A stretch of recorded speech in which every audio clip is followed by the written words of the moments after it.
विषय easement of necessity versus quasi easement. अधिनियम भारतीय सुखाधिकार अधिनियम 1882। Unit the Indian easements act 1882। प्रश्न आवश्यकता का सुखाधिकार क्या है? इसे अर्ध सुखाधिकार से भिन्न कीजिए। सेक्शन धारा 13 भारतीय सुखाधिकार अधिनियम 1882। उत्तर शॉर्ट टाइप आंसर। पॉज संक्षिप्त उत्तर।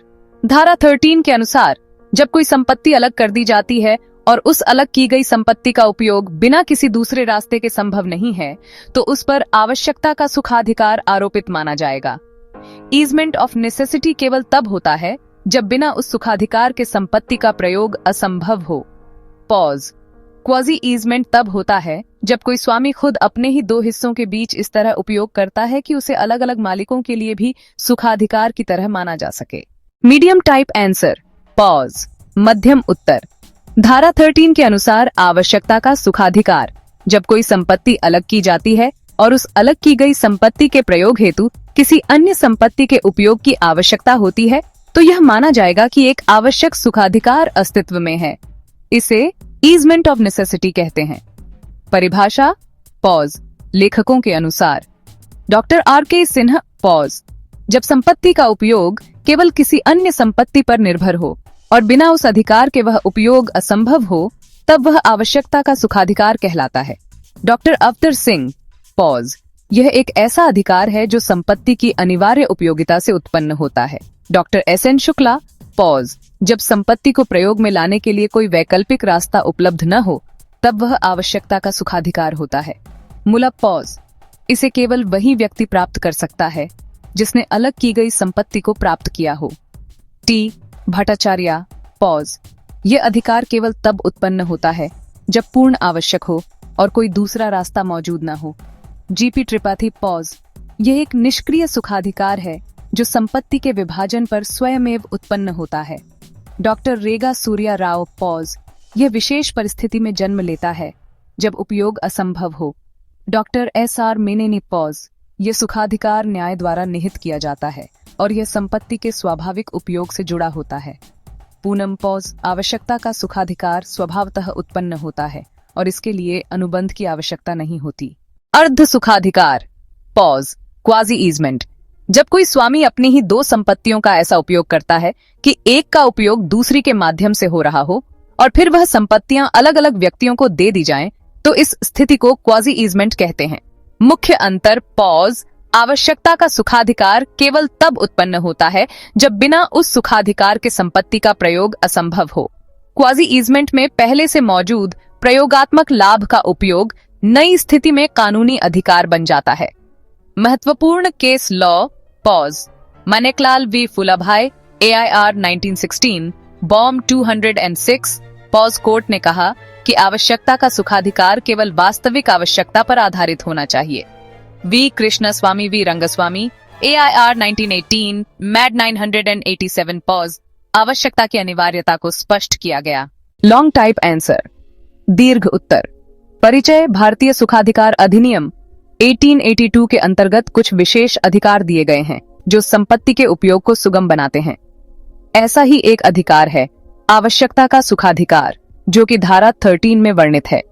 धारा 13 आवश्यकता का सुखाधिकार ईजमेंट ऑफ नेसेसिटी।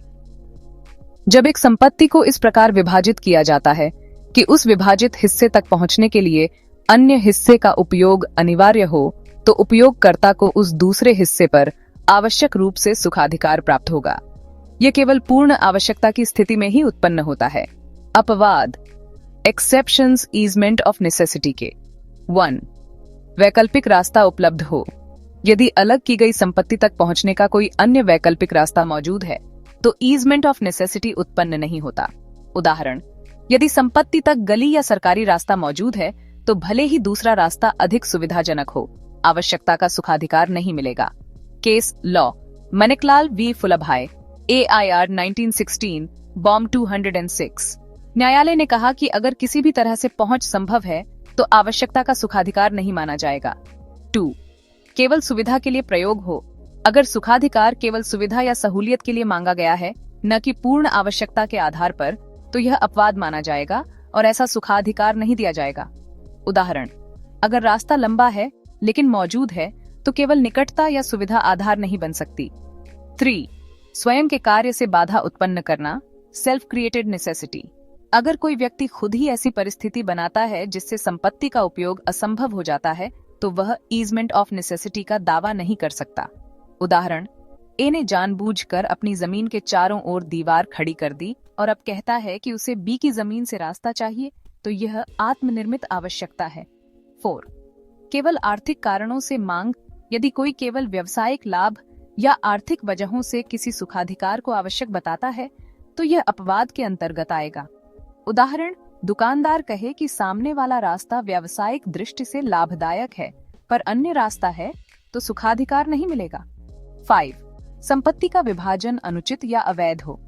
अगर संपत्ति का विभाजन अनुचित, फर्जी या अवैध तरीके से किया गया हो तो उसके आधार पर आवश्यकता का सुखाधिकार नहीं माना जाएगा। निष्कर्ष, conclusion of exceptions. Easement of necessity केवल तभी मान्य होता है जब कोई अन्य उपाय न हो और पूर्ण आवश्यकता हो। यदि कोई वैकल्पिक रास्ता स्वयं की गलती, सिर्फ सुविधा या आर्थिक लाभ के लिए दावा करता है तो उसे सुखाधिकार का लाभ नहीं मिलेगा।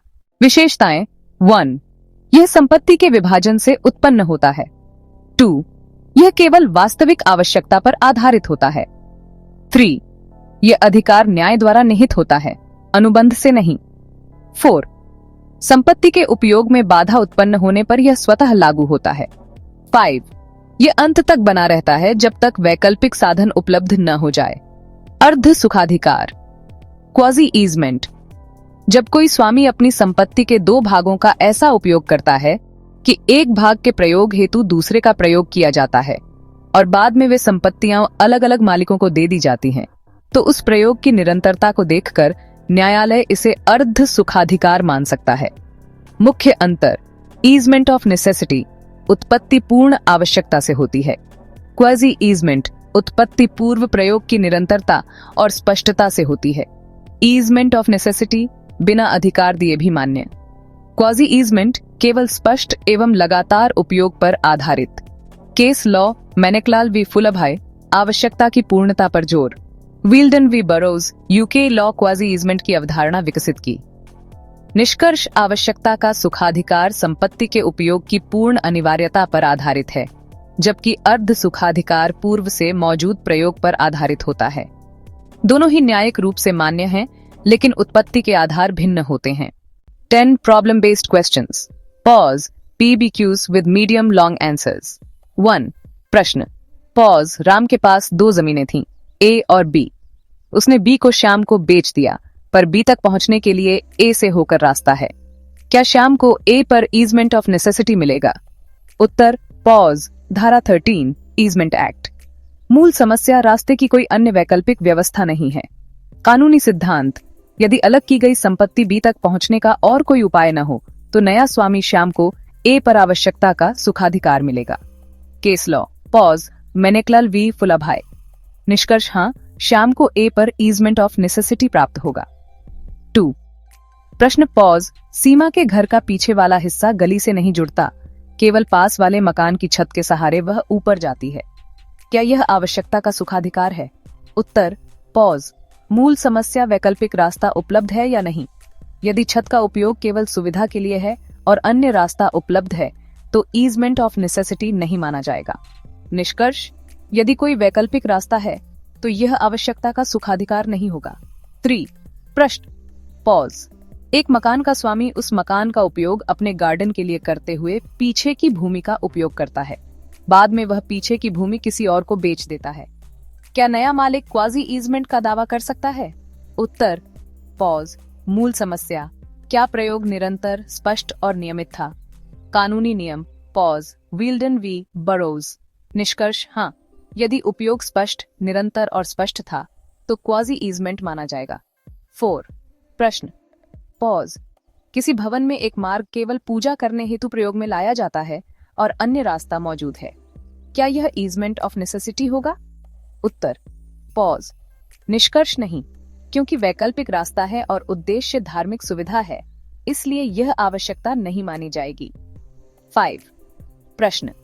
पॉज, राकेश की भूमि चारों तरफ से बाउंड्री वॉल से घिरी है।